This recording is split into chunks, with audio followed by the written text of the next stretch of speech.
2025. We are now in January, so welcome to 2021.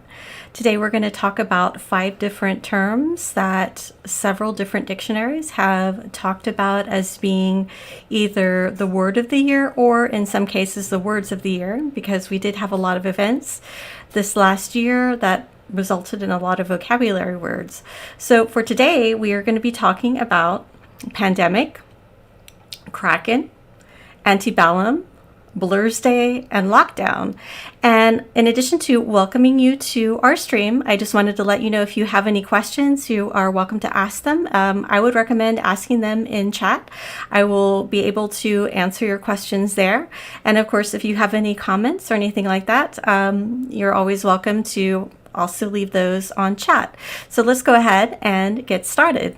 So before we get started with our first word, I just wanted to talk a little bit about the different dictionaries that we look at. Of course, we look at several different ones.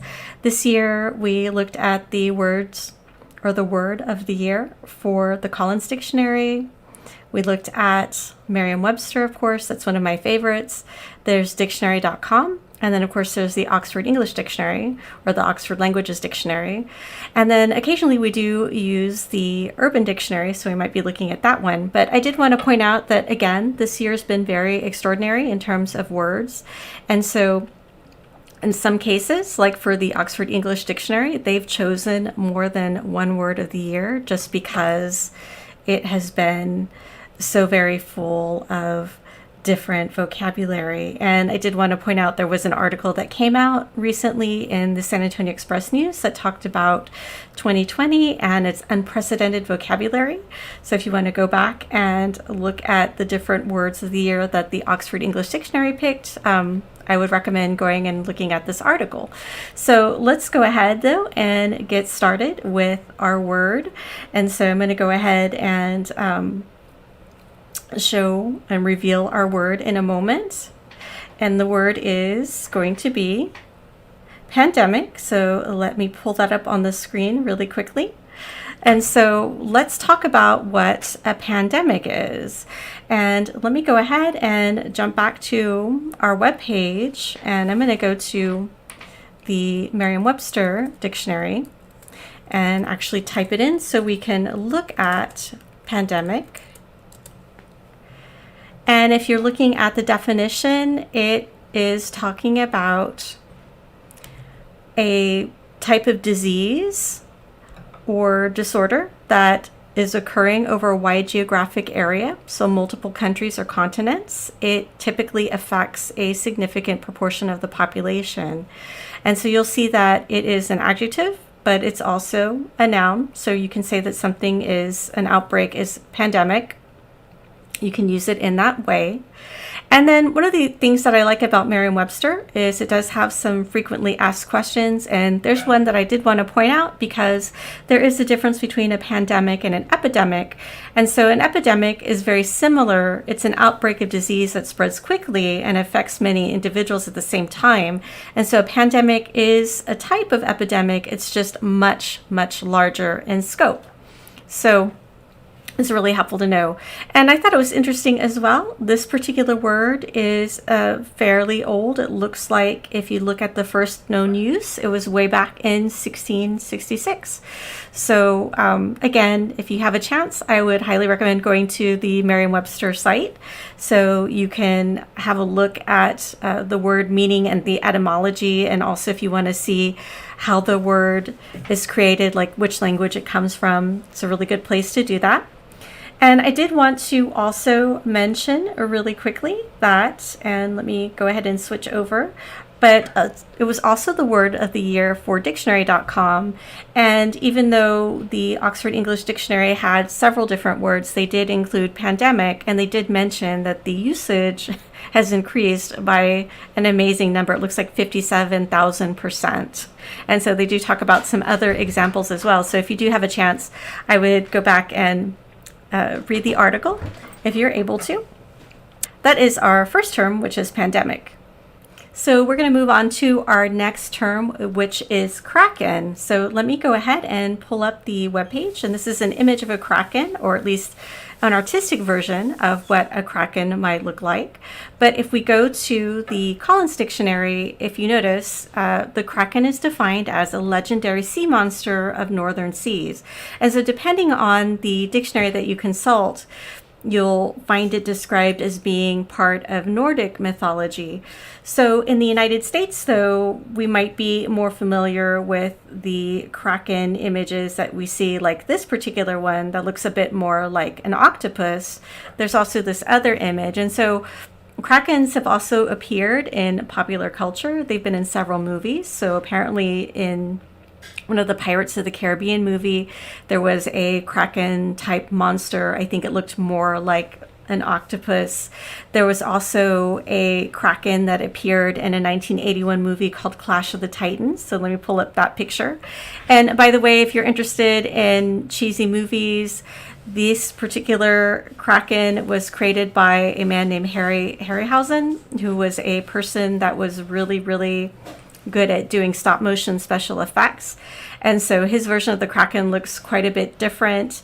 So this particular movie was a bit of a cult movie, and eventually they did do a 3D version in 2020. And so that newer version of kraken, you may have seen some internet memes that talk about either releasing the kraken or letting the kraken loose. And so that is a type of meme that has been kind of running around. But just so you know, of course, there's a lot of different characters and imagery with krakens. And so if we go back to our website, let me jump back so you can kind of see, but there's actually a page on Wikipedia, and it's about krakens in popular culture. So I'll let everybody look at that really quickly. And it's really just kind of interesting if you want to see some of the various references to kraken. It looks like maybe you might say kraken as the plural. I'll have to look at the dictionary, of course, to make sure that I'm saying that correctly. But you'll see that it has been referred to, this particular monster, in comics, film, literature, music, TV, and it also will probably mention the memes as well. So that is, of course, the definition of kraken. So for our next term, we're going to talk about a word, and the word is antebellum. So you might have heard this word to describe architecture. You might have heard it to describe a time period. So what we're looking at right now is an example of a mansion with what people might consider antebellum architecture. And the meaning of the word, and I'm going to go ahead and jump over to our dictionary really fast.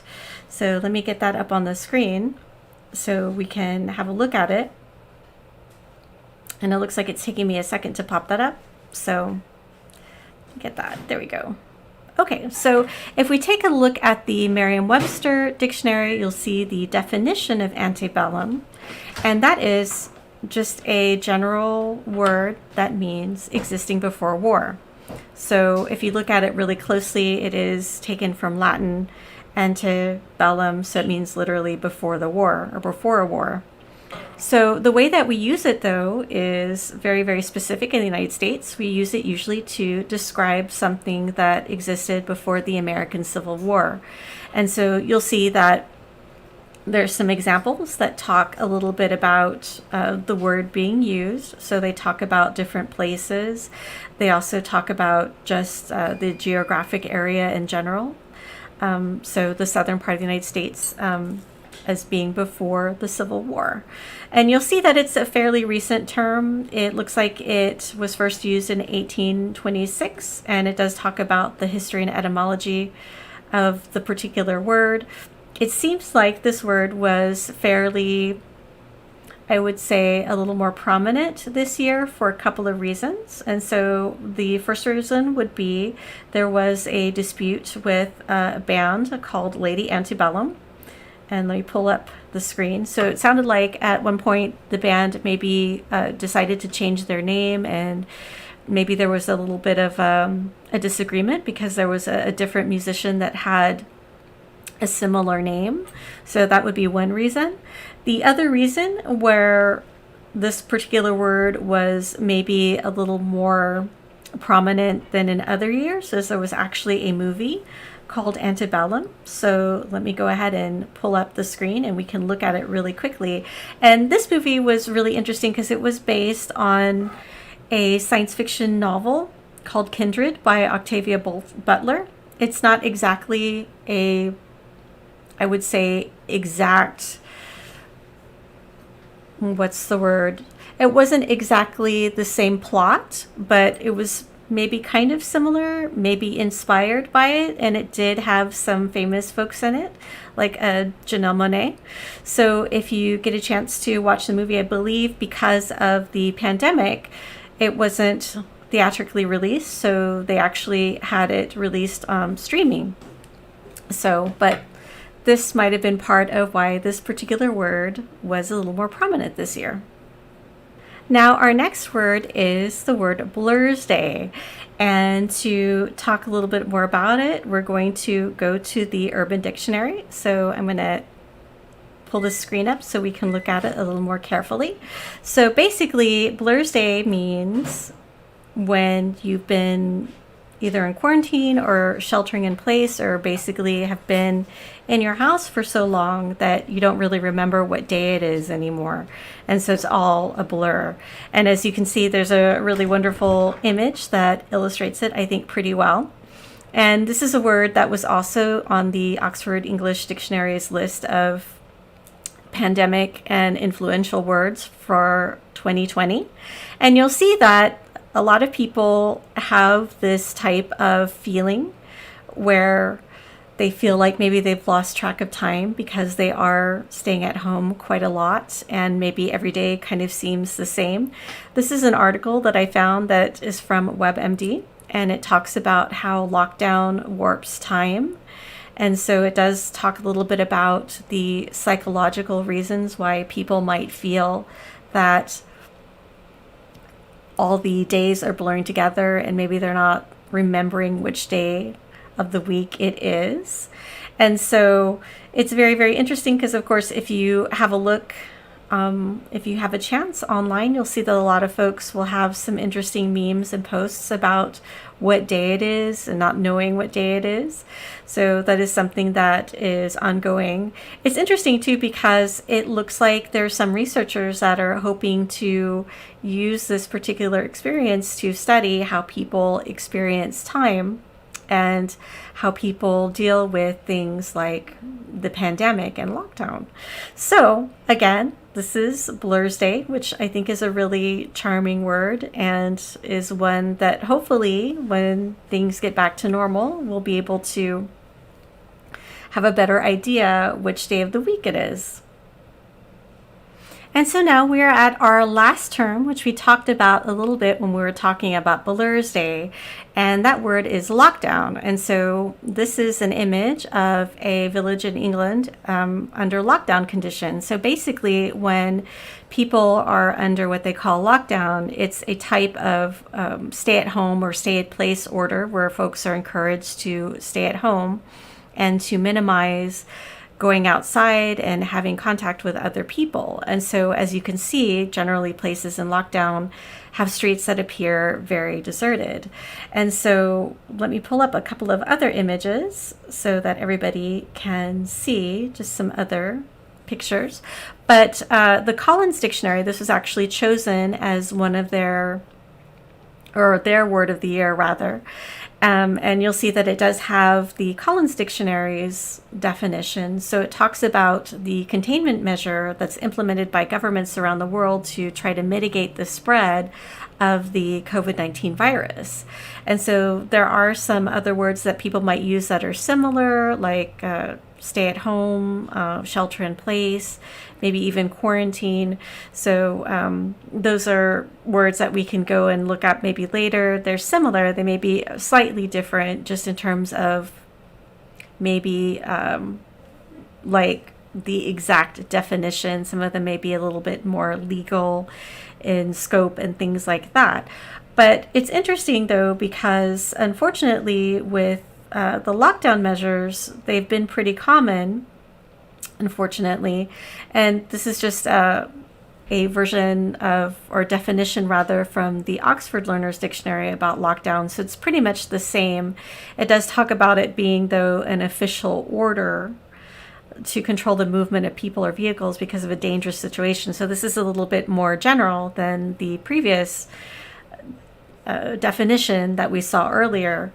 But in terms of lockdown, though, it has happened. It happened early on. It looks like, at least in Europe, there are a lot more orders for new lockdowns because there appears to be a surge maybe in people becoming infected, and possibly a more, I believe it's a variant of the disease that's a little bit more contagious, perhaps.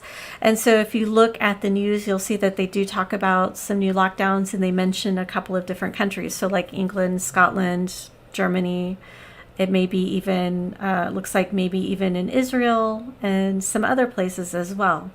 So it's an interesting word. If we go to Merriam-Webster, and let's see what we can find out there. So I'm going to jump back. And let me type in lockdown. So if you notice, it does talk a little bit about the definition of this word. It looks like it might have even been a term that originated in prisons, perhaps, at least going by the definition that we're seeing here at Merriam-Webster. But I'm kind of curious to see how old this term is. It looks like it's fairly new. It says the first known use was in 1973. So I guess it hasn't been around for a terrible long time. But anyway, so this is our last term. If y'all have any questions, I wanted to encourage y'all again to ask your questions in chat. I would be happy to answer them. I did also want to quickly point out that if y'all have any questions, and I'm going to change the screen a little bit and navigate to the libraries page, which is at mysapl.org. If you have any questions, you are welcome to, of course, look for books in our collection, and we do have print books and ebooks. You're also welcome to go to the page, and we do have a place where you can ask us questions. And it's right here where it says ask. And so you may even be able to chat with library staff if we happen to be available as well.